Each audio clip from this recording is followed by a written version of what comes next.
Bonjour tout le monde, bienvenue à ce nouveau rendez-vous de Folie douce. Ici Yvan Bugeaud. Aujourd'hui, je reçois Céline Lamontagne des Impatients. Elle vient de nous présenter le coffret 1000 mots de voyage. À l'espresso et à l'espresso allongé, le sujet l'anorexie et faux concepts. Notre collaborateur Jocelyn Morettini est des nôtres également pour nous parler de télépsychologie. C'est l'émission Folie douce, émission numéro 792.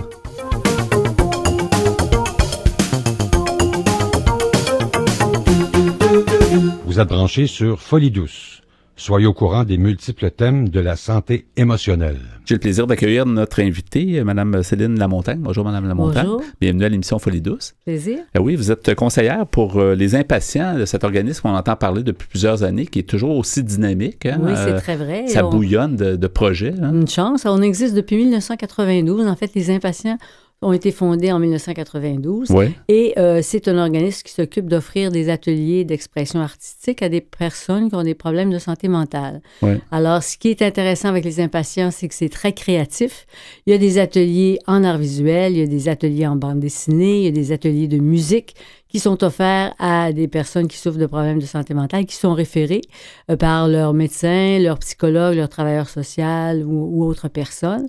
Et on a en fait 15 ateliers dans 10 villes, 15 lieux d'ateliers dans 10 villes au Québec. Ouais. On a 60 ateliers par semaine, en fait, qui se tiennent et ça ouvre les services à 750 participants par semaine. Et qu'est-ce qui est votre... tu sais, parce qu'on fonde un organisme à un moment donné, ça évolue. Qu'est-ce qui tient? Est-ce qu'il y a un fil conducteur qui dit les impatients, c'est ça, genre on veut, par exemple, je sais pas moi, tu sais, vous parlez d'art, oui, mais est-ce qu'il y a quelque chose qui vous c'est un peu votre... Le leitmotiv? Oui, le leitmotiv, le si on veut. leitmotiv, c'est effectivement la création. Oui. Alors, la création en liberté, c'est-à-dire que les gens viennent chez nous et ont des projets créatifs. Alors donc, il y a des ateliers qui sont libres. On peut leur donner un thème. On peut dire, bon, ben on va, par exemple, on va créer des fleurs. Vous les faites comme vous voulez. Ouais. Et il y a toujours un animateur qui supervise les ateliers, qui accompagne, si vous voulez, les impatients durant les heures d'atelier. Et donc, les ateliers produisent des œuvres, les impatients produisent des œuvres qu'ils conservent s'ils le veulent, sinon ça va aux impatients. Et on fait des expositions qui permettent, en fait, aux impatients, et ça, je pense que c'est très important, ça permet aux impatients, les ateliers en soi permettent aux impatients de sortir de leur isolement. Ça leur permet aussi de côtoyer d'autres personnes, d'échanger avec eux autres. Et quand on fait des expositions puis on expose leurs œuvres, bien, c'est bon parce que les impatients invitent des amis, invitent la famille. C'est une bonne façon de parler avec d'autres, de montrer ce qu'on a fait. On est fiers. Et il y a eu des études, je fais du coq à l'âne, mais il y a eu des études qui ont été faites disant que les impatients, c'était une bonne référence en matière de santé parce que ceux qui fréquentent les ateliers disent que leur santé est améliorée. Alors, si ça, il y a eu une étude scientifique qui a été faite à ce propos. Donc, et ça démontre prouve, ça. C'est pas juste l'impression, on sait déjà que ça semble faire du bien, mais c'est prouvé. Là. Ça a des effets bénéfiques et on essaie de varier, si vous voulez, les activités. Et on va parler, je pense, du projet... Du coffret, du coffret 1000 mots de voyage. Oui, c'est sûr. Et ça, c'est un projet d'écriture et de représentation en images, de dessin qu'on a présenté et que pour lesquels les impatients ont travaillé. Oui, mais avant d'y aller justement au coffret, mais les impatients, on nous l'avait déjà expliqué, je pense, la fondatrice nous l'avait expliqué, Mme Palardy, qui nous avait expliqué ça, mais les impatients viennent de où? Pourquoi avoir donné le nom des impatients aux gens qui sont là? Parce que c'est des gens qui ont eu des problèmes de santé mentale. C'est vrai.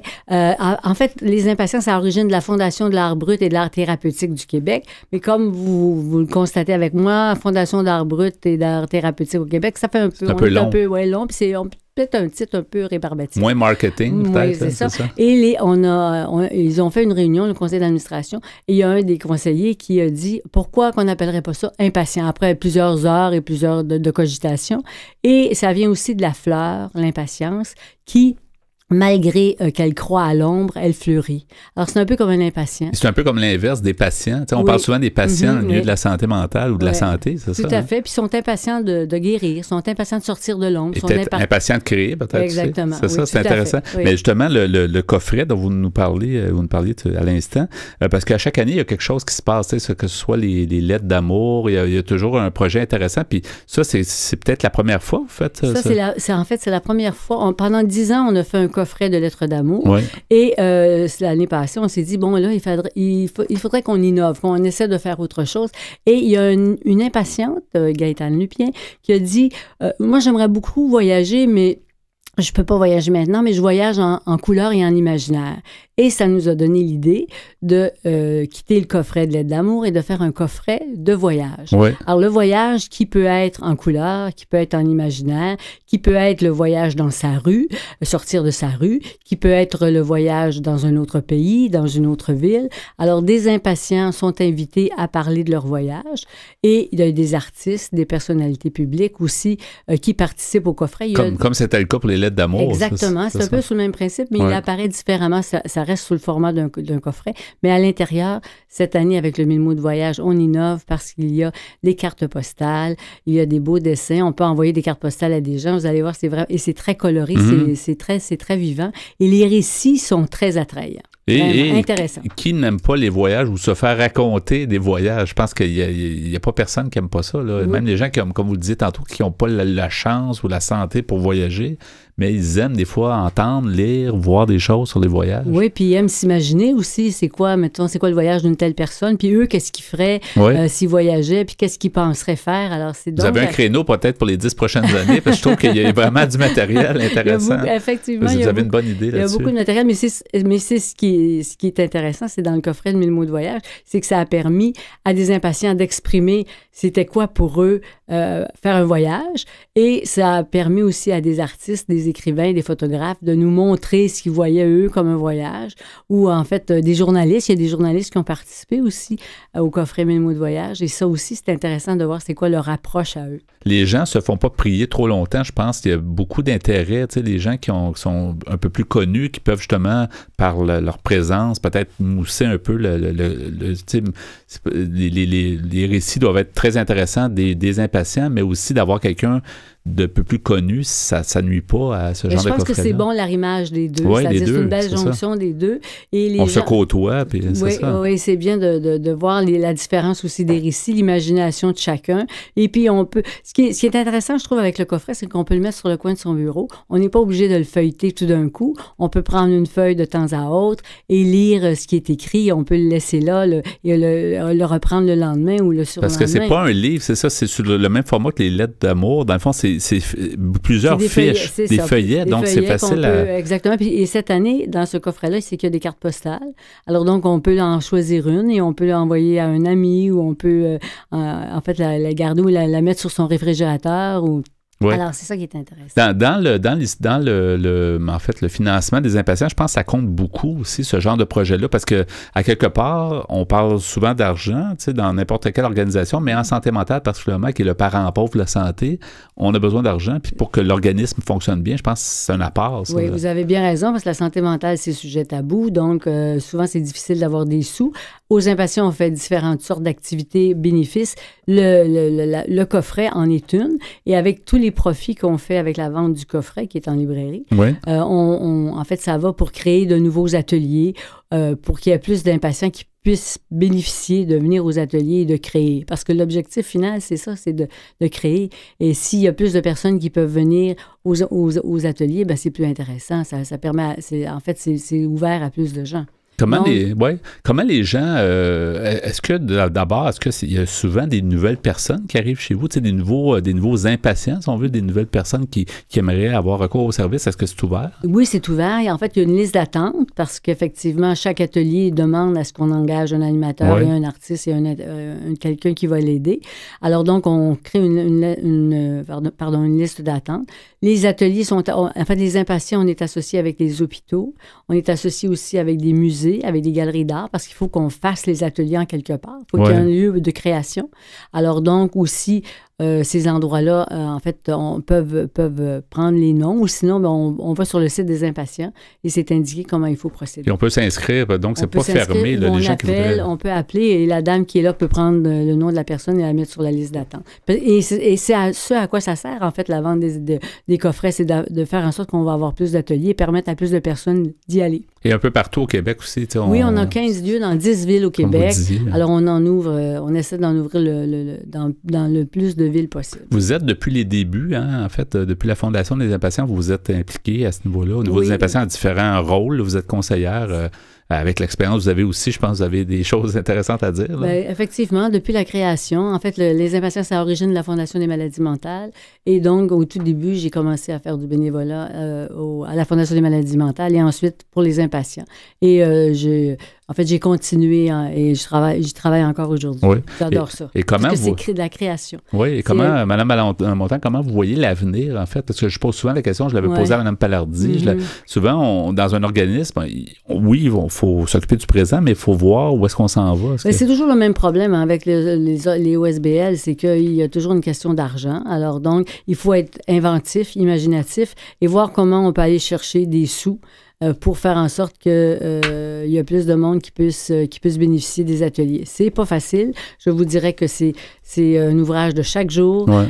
Il faut aussi talonner les gens. Il faut remettre ça sur le tapis à plusieurs reprises. Il faut venir dans les médias, justement, pour qu'on en entende parler. Au tout début, les impatients n'étaient pas connus. Mm-hmm. Ils sont de plus en plus connus. Mais c'est en parlant, en démontrant ce que l'on fait et en ayant de plus en plus d'activités, en invitant les gens où l'on est pour qu'ils voient ce que les impatients font, parce que c'est pas juste le coffret, il y a des expositions aussi d'œuvres d'art qui sont... On peut les acheter. Il y a certaines œuvres qu'on peut acheter, d'autres non. Et vous savez, on a une collection d'œuvres de 15 000 œuvres aux impatients. Alors, donc, ce sont les œuvres qui sont faites durant les ateliers depuis la création, depuis 1992, et pour lesquels les impatients ont donné leur aval. Et vous pouvez trouver un lieu pour les héberger, ces œuvres? Présentement, oui, mais vous savez, ça aussi, c'est un autre problème, parce qu'il y a des façons de les conserver. Ouais. Il y a des exigences quant à la conservation, et ça demande beaucoup de sous. Alors ça, c'est une autre problématique d'argent. Oui, c'est ça. Mais on revient toujours au même critère. Mais quelque part, la logique fait aussi, on en parle à plusieurs invités, mais c'est vrai que les coûts souvent qui sont dépensés dans des organisations comme ça sont moins importants que dans le milieu hospitalier. Fait que quand on peut prévenir des problèmes de santé mentale, à quelque part, on en a pour notre argent de financer. Oui, parce qu'on dit que si on investit en santé mentale dans des activités comme cela, bien, ça fait effectivement que ça nous coûte moins cher au bout de la ligne. Oui. Et ça évite des hospitalisations, ça évite de la médication. Et si ça permet, moi, ce qui me frappe beaucoup, c'est que quand je les vois, les impatients chez nous, et qui se jasent entre eux et qui s'échangent et qui se sentent bien, quand je les entends dire « Ah, on aime ça, venir ici », bien, quant à moi, ça, c'est très significatif. Effectivement.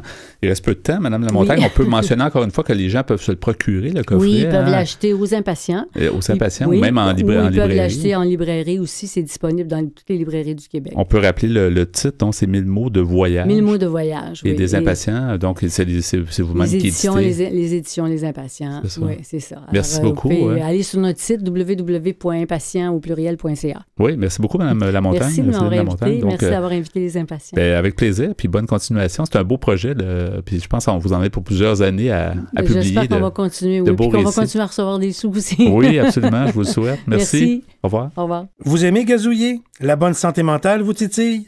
Suivez Folie Douce Radio sur Twitter. C'est maintenant le bloc Espresso. Bonjour Pierre Laporte. Salut Yvan. Alors aujourd'hui, ton sujet, c'est anorexie et faux concept. Exactement, oui, la fameuse anorexie. Ouais. On en a déjà parlé auparavant, on en parle beaucoup et on va sûrement en parler encore. Ouais. On trouve toujours des nouvelles choses sur ce problème mental. J'ai l'impression qu'on en a moins dans les médias depuis quelque temps. C'est peut-être juste moi, mais il me semble qu'il y a une époque où il y avait beaucoup d'anorexie, boulimie, tout ça. On entend aussi, mais tu sais, à un moment donné, il n'y a plus vraiment de place pour toutes les problématiques, mais il me semble que c'est peut-être bon justement de ramener ça un peu dans notre émission. Là. Alors cet article s'appelle « L'anorexie, une maladie qui n'est pas que dans la tête. Ouais. On découvre de plus en plus que c'est pas seulement quelque chose de psychologique, mais il y a peut-être quelque chose de vraiment physique en plus qui s'ajoute. Okay. Alors, c'est un article écrit par Mme Eudoxie Allier, qui est journaliste à l'agence de presse médicale APM en France. Elle nous dit « L'anorexie mentale ne serait pas seulement une pathologie psychiatrique, mais serait aussi due à un dérèglement dans la façon dont le corps stocke et brûle son énergie. » Elle nous dit « C'est l'une de ces maladies qui garde encore une large part de mystère. L'anorexie mentale, caractérisée notamment par la crainte et le refus catégorique de prendre des kilos, a été longuement considérée comme une pathologie psychiatrique où tout se joue dans la tête. » Cette fameuse maladie où les jeunes filles Surtout les jeunes filles. Il y a des garçons, mais c'est souvent les jeunes filles. C'est surtout les jeunes filles qui veulent ressembler à des mannequins, mais ça va. Ils sont toujours trop grosses, puis c'est ça. Mais ça va encore plus loin que ça. ça. C'est un fléau, en fait, ça aussi. Je trouve que même en jeune âge, c'est ça. Alors, une étude internationale récemment publiée dans la revue Nature Genetics vient pourtant bouleverser cette vision en mettant en lumière le rôle de certains gènes impliqués dans le métabolisme. Afin de mieux comprendre comment l'ADN des individus pourrait les prédisposer à développer la maladie, les chercheurs ont comparé le génome de près de 17 000 patients atteints d'anorexie mentale à celui de quelques 55 000 personnes en bonne santé. Ça fait du monde. Ouais. Les chercheurs ont alors découvert que les personnes atteintes d'anorexie possédaient plus fréquemment certaines mutations au niveau de 8 gènes, dont certaines associées à des troubles psychiatriques tels que les troubles obsessionnels compulsifs, la schizophrénie ou l'anxiété. Mais le plus inédit est que certains de ces gènes sont associés à la façon dont le corps stocke et gère l'énergie. Le professeur Philippe Gordwood, qui est psychiatre au Centre hospitalier Sainte-Anne à Paris et co-auteur de l'étude, nous dit « Les variantes génétiques identifiées sont en bonne partie associées à des fonctions métaboliques de base. Ainsi, les personnes anorexiques posséderaient un métabolisme qui les rendrait moins susceptibles au diabète de type 2 ou à l'obésité et plus enclines à l'activité physique. La manière dont le corps gère ses stocks d'énergie pourrait donc être impliquée dans le développement et le maintien de l'anorexie. » C'est encore ce qu'on dit souvent, la santé mentale ou physique, c'est toujours un tout, dans le fond. On ne peut pas voir ça comme en vase clos. Là. Puis c'est un peu ça que, même sur l'anorexie, c'est un peu la même chose. Oui, ça me fait penser à l'alcoolisme. Tu sais, il y a des gens qui sont plus enclins à tomber génétiquement ou à cause de leurs ancêtres, leurs parents, peu importe. Ouais. Une découverte de taille qui permet d'ores et déjà d'étayer des hypothèses sur la manière dont la maladie débute. Le professeur Gordwood nous dit « L'anorexie se déclenche très souvent à la suite d'un régime restrictif volontaire. Il est possible que suite à cette privation, le corps déclenche un mécanisme morbide dû à une certaine génétique. Ce même mécanisme pourrait entretenir la maladie. » Le professeur Pierre Deschlotte, qui est psychiatre et chercheur, nous dit « L'anorexie va avoir tendance à s'auto-alimenter. » Il nous dit « Le trouble physique nourrit le trouble psychiatrique et inversement. C'est un cercle vicieux. » Outre la perspective de nombreux traitements, c'est toute la façon d'aborder la maladie qui peut être repensée. Et le professeur Cynthia Bolek, qui est psychiatre à l'Université de Caroline du Nord aux États-Unis, nous dit « Cela fait des années que les patients nous disent que ce n'est pas seulement psychologique et notre étude le montre. » Elle poursuit en disant « Cette étude nous permet d'envisager l'anorexie non seulement comme un trouble psychiatrique, mais aussi physique. » Elle peut aussi rassurer les patients sur la réalité corporelle de leurs troubles et surtout les déculpabiliser. Le professeur Howard Steiger, qui est psychiatre à l'Institut Douglas à l'Université McGill, lui aussi dit « L'un des aspects clés de l'anorexie mentale est la honte que ressentent les patients et leur entourage. » On peut désormais leur expliquer que ce n'est pas leur faute. On ne devient pas anorexique parce qu'on est faible, mais parce que des événements de la vie ont déclenché des ressorts génétiques. Attention toutefois à ne pas sombrer dans le fatalisme. Si certaines familles sont plus fréquemment touchées par les troubles du comportement alimentaire, peut-être à cause de leur patrimoine génétique, il ne s'agit que d'une vulnérabilité, d'autant que la présence de ces variations génétiques ne permet de repérer effectivement que 5% des patients. L'anorexie mentale étant multifactorielle, son déclenchement et son maintien font intervenir de nombreux processus biologiques et psychiques. Ainsi, le professeur Gordwood nous dit « Pour les patients inquiets de la transmission du risque à la descendance, nous rappelons qu'elle reste faible. » moins de 5%, comme je le disais. Il poursuit en disant « Les familles peuvent avoir une attention spécifique vis-à-vis de leurs enfants pour les protéger ou accélérer l'accès aux soins et donc d'améliorer le pronostic. » Mais je reviendrai un peu plus tard dans l'émission. L'anorexie donc est faux concept plus tard à l'émission. Merci Pierre. À venir dans l'émission Folie douce, notre collaborateur Jocelyn Morettini nous parle de télépsychologie. À l'Espresso allongé, nous poursuivons sur le sujet anorexie et faux concepts. Pour nous trouver sur les divers réseaux sociaux, cherchez Folie douce radio. Vous écoutez actuellement Folie douce, l'émission hebdomadaire qui démystifie les problématiques de santé mentale depuis 1991. Folie douce, une communauté, une radio. Les meilleurs chroniqueurs en santé mentale s'expriment sur les ondes de Folie douce. Écoutons-les. C'est avec joie que j'accueille à nouveau notre collaborateur Jocelyn Morettini. Bonjour Jocelyn. Bonjour Yvan. Bonjour. Alors aujourd'hui, tu vas nous parler de télépsychologie. Absolument. Ça, on veut tout savoir. Le titre nous intéresse. Alors, de quoi il s'agit? En fait, la télépsychologie, souvent, on va penser à de la visioconférence. Les gens vont penser à Skype ou tous les appareils de communication avec un écran, donc l'image et le son. Ouais.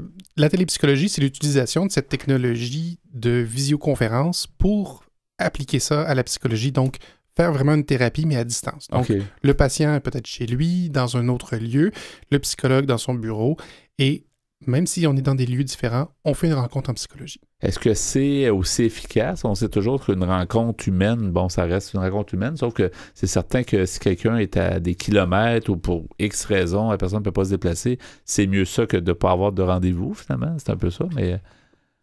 Tout ça, c'est des bons points. Au début, on croyait justement que ça allait peut-être être très néfaste ou que ça allait peut-être justement diminuer la qualité du rapport. Puis finalement, il y a eu des études en psychologie pour dire on accepte ou pas une pratique, on doit faire de la recherche. Ouais. Et l'alliance thérapeutique, c'est la même. L'efficacité thérapeutique, c'est la même. Okay. Donc, il n'y a pas de... On n'est pas à risque que ça prenne plus de temps, qu'on ait moins de succès en thérapie en utilisant la télépsychologie. Donc, c'est de plus en plus accepté. Par contre, ça doit se faire dans un certain décorum, avec certaines lois. Il y a plusieurs lois qui entourent ça, et ça, c'est un grand défi, justement, de la télépsychologie, puis il faut le comprendre, ce défi légal-là. Mais on va l'utiliser pour toutes les formes de psychologie, pas nécessairement pour tous les thèmes. Par exemple, on peut facilement traiter un trouble de stress post-traumatique, une dépression, de l'anxiété, un trouble de personnalité. Mais on peut même traiter des fois des troubles cognitifs. Par contre, on ne pourrait pas faire une évaluation neuropsychologique à travers la télépsychologie. Parce que quand on fait l'évaluation neuropsychologique, on a besoin de manipuler du matériel, des fois des objets en 3 dimensions. Là. Ouais. Donc, on ne peut pas tout reposer sur l'écran, et là, ça devient une problématique. Donc, il y a des pour, il y a des contre quand on fait de la télépsychologie. Au début, on avait très peur que le manque de stimuli, de détails, crée cette distance-là. Les gens s'y habituent très rapidement là, à l'intérieur de quelques minutes.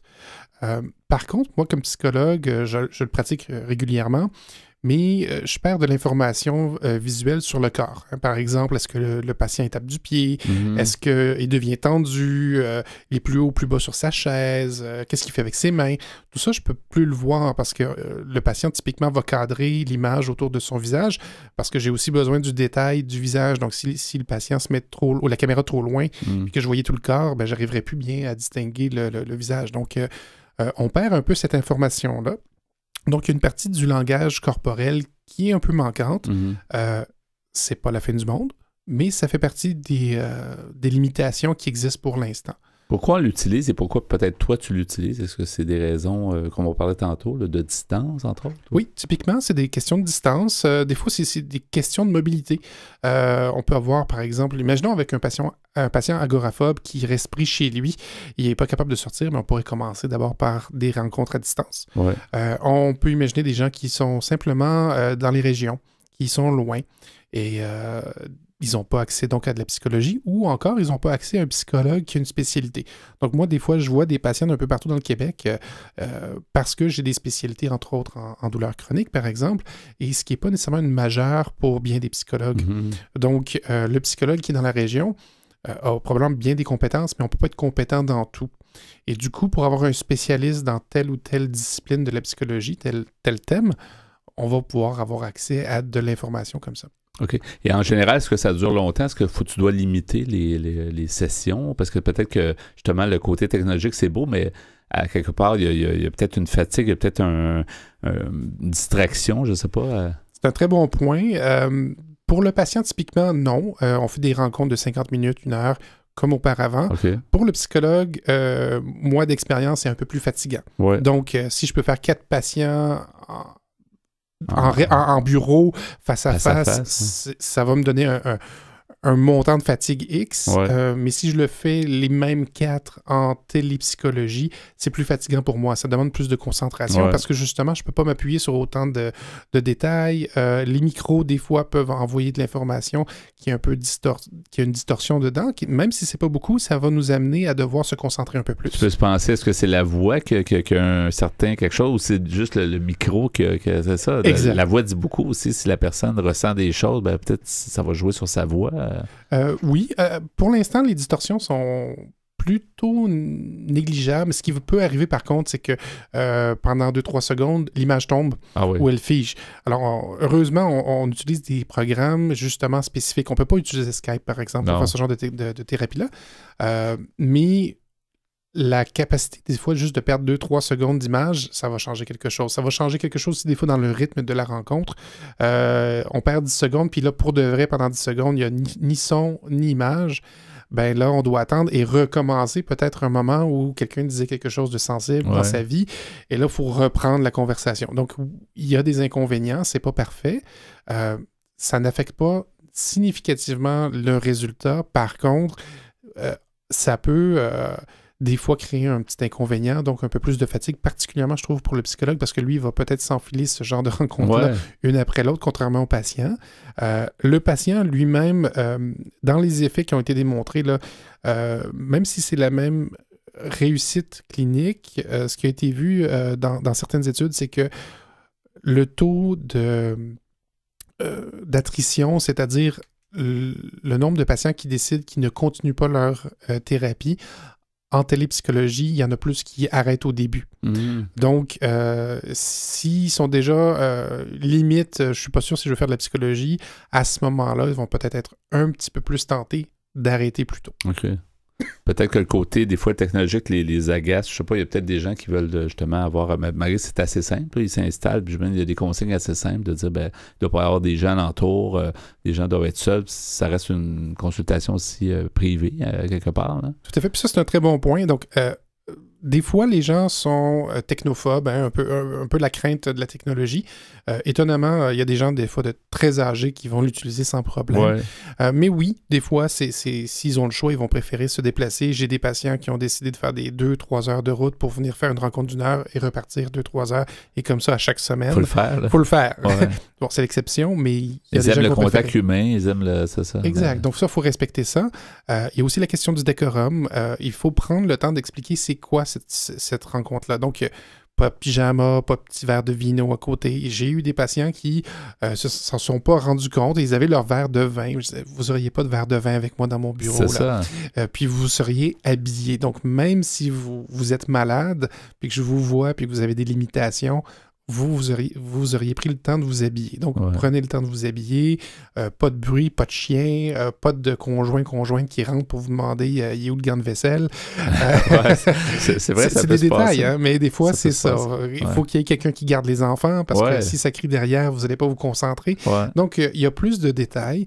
Il y a des détails légaux aussi pour le psychologue. Il faut s'assurer d'avoir une confidentialité de la communication électronique. Donc, on utilise certains programmes. Donc, c'est pour ça que tu disais, c'est pas des programmes grand public, là. C'est des programmes spécifiques où il y a une sécurité peut-être plus accrue. Là. Typiquement, oui.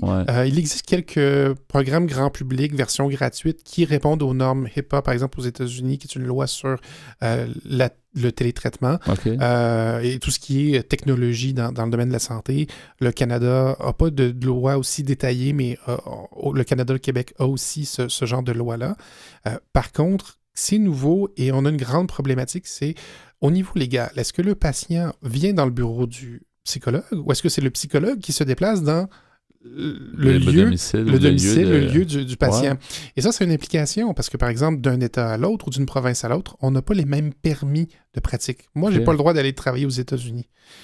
Par contre, si mon patient s'en va faire un voyage aux États-Unis, puis pendant 3 semaines, ou même il s'en va travailler pendant 6 mois, il veut continuer sa thérapie, bien, je vais continuer à devoir, est-ce que j'ai le droit? Et si je fais une faute professionnelle, qui est en cause? La loi américaine ou la loi canadienne? C'est un peu une zone assez grise. C'est très gris parce qu'en fait, d'un État à l'autre, on n'a pas la même perception. Donc, peut-être dans l'État A, ils vont dire c'est le patient qui se déplace, puis dans l'État B, ils vont dire c'est le thérapeute qui se déplace. Et imaginons maintenant une situation où tous les deux ont une vision légale opposée. On n'y arrive pas.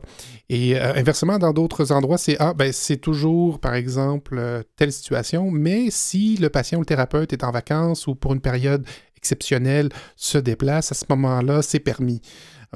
Alors moi, par exemple, l'Ordre des psychologues me donnerait le droit d'aller en Colombie-Britannique puis voir un patient au Québec, mais la Colombie-Britannique ne me le permet pas. Donc, je ne serai pas poursuivi par l'Ordre, mais je vais être poursuivi par l'Ordre Colombie-Britannique. C'est un peu compliqué. Effectivement. Est-ce que c'est pas enregistré, les conversations, j'imagine? Hein, ça.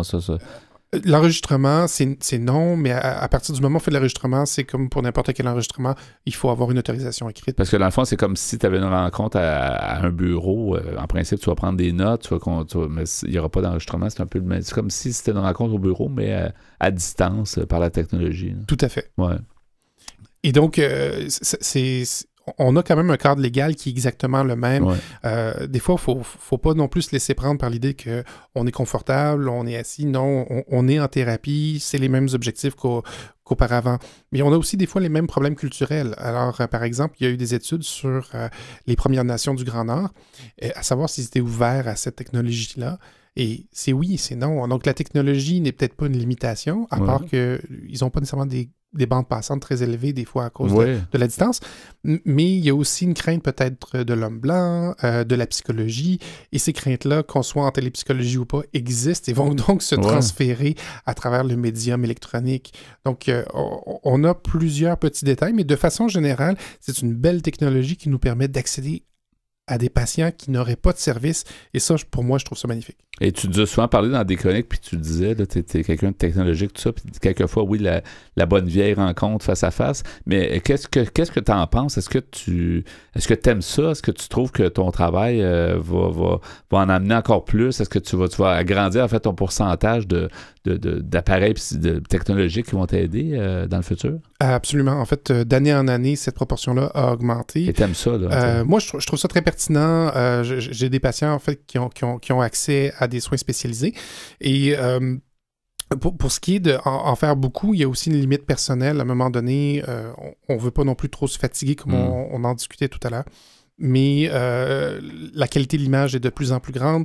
Les bandes passantes sur Internet sont de plus en plus grandes. Donc, il y a de moins en moins d'erreurs. C'est de plus en plus facile. Puis on se rend compte à quelque part que l'efficacité de ça, tu sais, je veux dire, un patient dirait, je peux pas y aller, il y a une tempête de neige. Là, tu peux effectuer un suivi alors que tu n'aurais pas pu le faire s'il n'y avait pas eu cette technologie-là. Littéralement, ça m'est déjà arrivé. Ouais. Et puis, je me rends compte aussi que je peux faire des choses que je ne croyais pas possibles. Par exemple, j'ai déjà fait des séances d'hypnose en télépsychologie. Donc, le patient est chez lui, même si je ne suis pas à côté, il m'écoute dans son casque d'écoute. Et ça marche. Et ça marche. Ils vont en hypnose et je peux faire mon traitement, par exemple, sur la douleur à travers une hypnose, malgré des centaines de kilomètres qui nous séparaient. C'est vraiment fascinant. Merci beaucoup, Jocelyn. Tu es neuropsychologue. C'est toujours intéressant d'écouter tes propos. Merci beaucoup d'avoir été avec nous à Folie Douce. Puis à une prochaine. Ça me fait plaisir. Au revoir. Au revoir.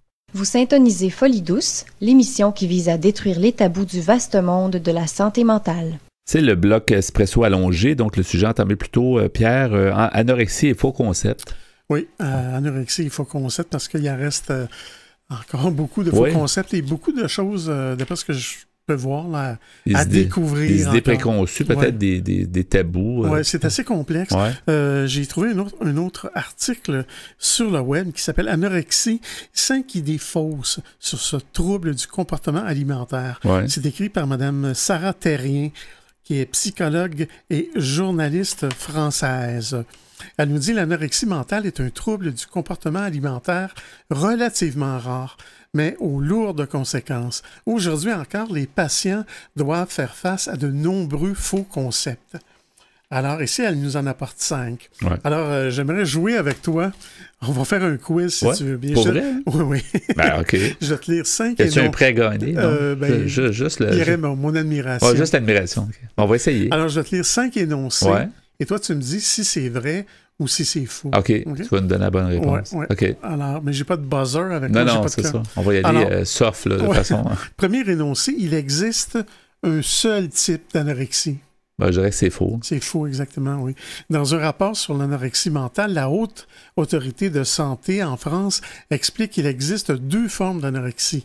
L'anorexie mentale restrictive, où le malade développe des conduites de forte restriction alimentaire, et l'anorexie mentale, avec crise de boulimie, qui se traduisent par des vomissements volontaires, l'utilisation de laxatifs à outrance ou encore l'hyperactivité physique.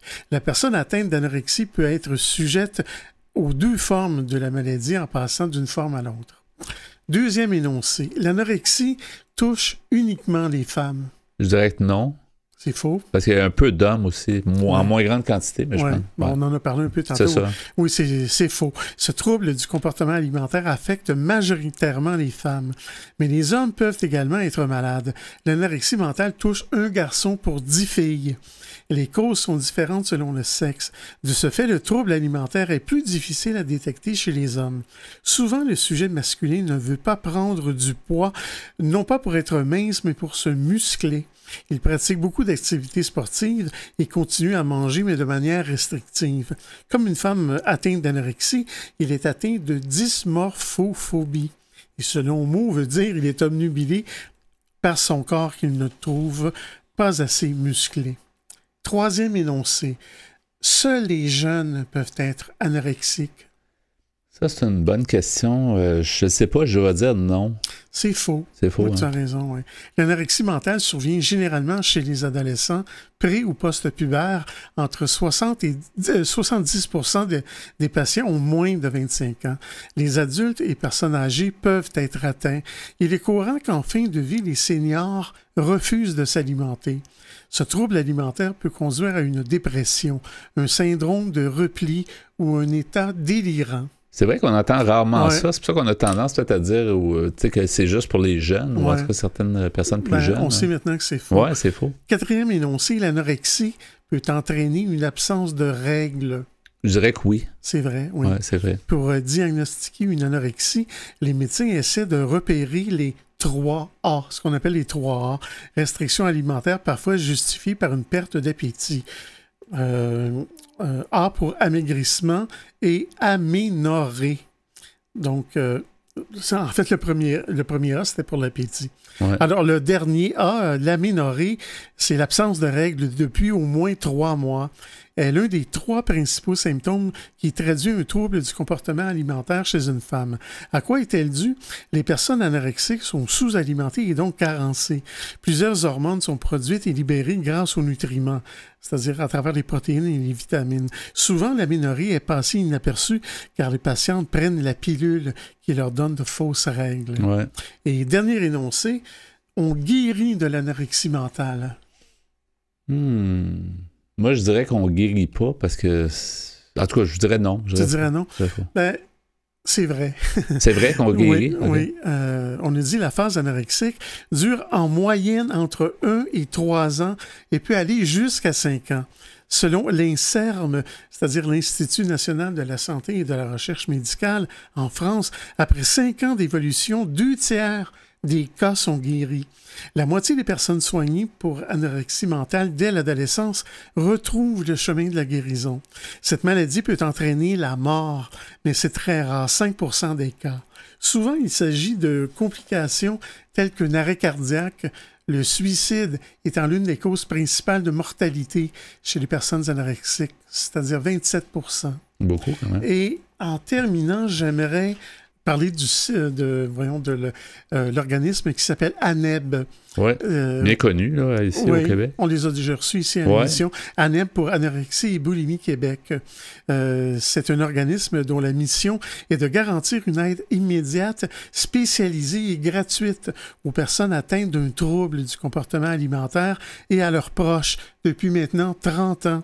L'organisme aide à prévenir et à diminuer les conséquences liées aux troubles de l'alimentation. Ils ont une ligne d'écoute, c'est le 1-800-630-0907 et on peut les rejoindre aussi au 514-630-0907. Ils sont situés à Pointe-Claire. Ils peuvent donner un paquet de ressources, de renseignements, effectivement, sur les problématiques d'anorexie et de boulimie. En fait, on peut les rejoindre par Internet. Alors, info@anebquebec toutcollé.com. Merci beaucoup, Pierre. C'était intéressant. Puis, je me suis pas trop mal débrouillé. J'avais pas de réponse devant moi. Pourquoi j'ai répondu non, ça se guérit pas? Parce que je pensais à la santé mentale. Souvent, on dit il faut vivre avec, il faut l'accepter. C'est dans ce sens-là, mais c'est un peu piège. Moi aussi, je n'étais pas certain si on pouvait guérir complètement. Mais c'est une bonne nouvelle, en tout cas, que ça peut. Merci beaucoup, Pierre. Anorexie et faux concept à Folie Douce. Vous aimeriez réentendre nos émissions, entrevues et chroniques via YouTube? Pas de problème. Pour y accéder, visitez notre site web antenne.qc.ca. antenne.qc.ca. Pour conclure ce rendez-vous, je tiens à remercier notre invitée en début d'émission, Céline Lamontagne des Impatients, qui nous a présenté le coffret 1000 mots de voyage. Notre collaborateur Jocelyn Morettini nous a amené son sujet, la télépsychologie. Pour ta part, Pierre, tu nous parlais dans les espressos de l'anorexie, des faux concepts. C'était bien intéressant. Il y en a encore plusieurs. Oui, merci pour ta mise en onde également. Bienvenue. Merci pour tout ça. Donc, c'était le Folie Douce de cette semaine. C'est Yvan Bugeaud à l'animation. Bonne semaine à tous et à la prochaine Folie Douce. Au revoir.